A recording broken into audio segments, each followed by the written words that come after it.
para todos, para todas. Mi nombre es John Freddy Rueda.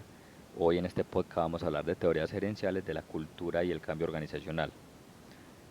Vamos a empezar hablando de la teoría de los tres niveles de Shane. Imagínate la cultura organizacional como una cebolla con capas. Entonces Shane, experto en el tema, nos dice que hay tres niveles que se deben de pelar para entender bien esta cultura. Primero, el más superficial, donde están los artefactos, son como los looks como de la cultura, cosas que se ven fácilmente, cómo se habla, cómo se viste, cómo actúan. Pero es solo, esto simplemente nos da una idea superficial, porque luego tenemos los valores corporativos que van un poco más profundo.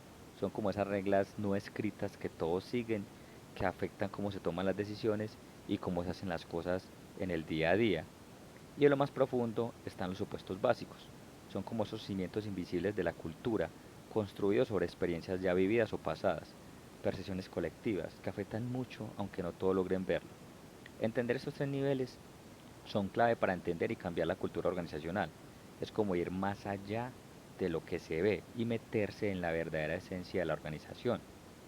Luego vamos a hablar de la teoría de la cultura adaptativa de Cameron y Quinn. ¿Sabías que las organizaciones tienen personalidades? Por ejemplo, esto es lo que nos dice este autor.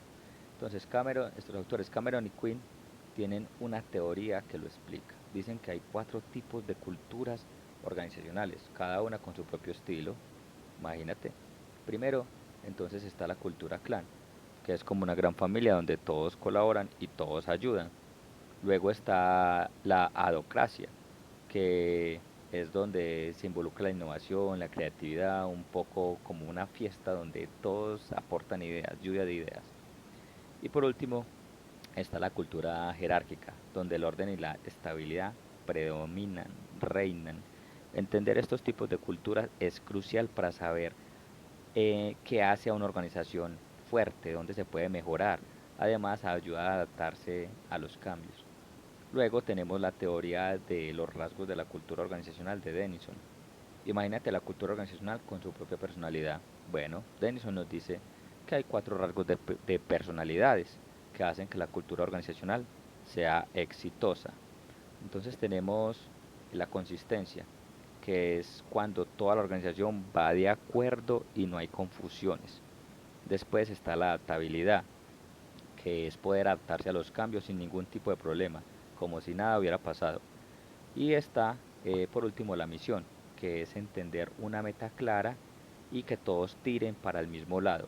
Entender y fomentar estos rasgos son clave para tener una cultura organizacional que brille y lleve a la organización al éxito. Vamos a hablar de una teoría adicional, que es la teoría de Frederick Taylor. Taylor tenía una idea bien clara. Si quieres que la gente trabaje duro, haz que las cosas sean fáciles para ellos. Por eso se puso a estudiar cómo hacer tareas sencillas, rápidas, como el estudio de tiempos, el estudio de movimientos y el estudio de fatigas. Entonces, en el estudio de tiempos eh, era para ver movimientos que no eran necesarios y hacer las tareas un poco más fáciles y eliminar algunos de ellos.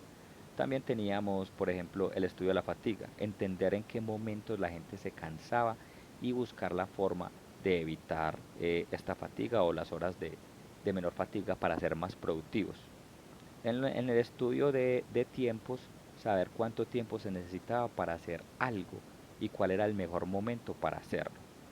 En conclusión, los líderes tienen un montón de razones para sumergirse en este tipo de teorías de gestión. ¿Por qué? Porque con este tipo de teorías tienen unas bajo la manga para mejorar su productividad. Aprenden a exprimir a sus equipos y a sacar el mayor potencial de ellos, lo que les ayuda a brillar y a hacer sus tareas más productivas.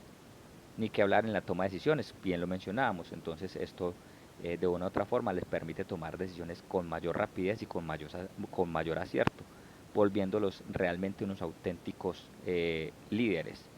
Y en el trabajo colaborativo pues aprenden a motivar a sus equipos y que todos de una u otra forma pues remen en la misma dirección. Por último, y no menos importante, es la objetividad. Estas teorías les muestran cómo hacer cambios basados en datos en lugar de seguir corazonadas. Así que nada de decisiones a ciegas. Solo trabajo con fundamento. Muchas gracias. Hasta